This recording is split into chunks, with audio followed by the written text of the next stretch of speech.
Well, I think the critical thing is stepping back and saying, what's the big educational problems we're trying to solve? And the boxes and the wires are essential, but they don't transform our educational system. We have to start with a vision of what we want to do, and then I think we have to say, how does really learning change? What is 21st century learning? And if we start with those questions, then we'll start to get to the infrastructure and bandwidth issues. But if that's all we start with, it seems to me we've simply layered technology on top of what we're already doing.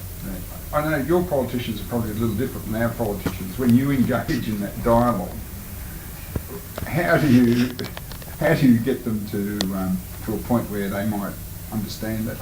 I think we have to start by looking outward beyond the educational system and say, how's the world changed?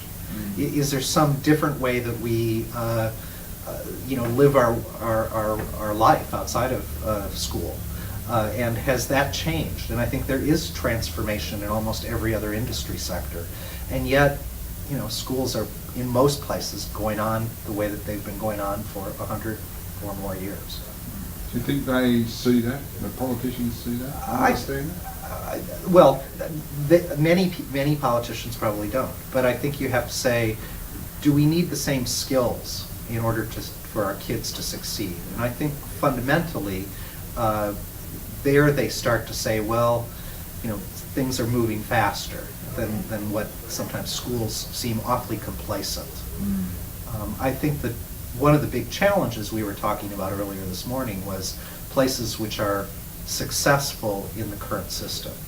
Parents who have been successful, or school systems that have been successful on the standardized sort of tests that most of our schools are measured on.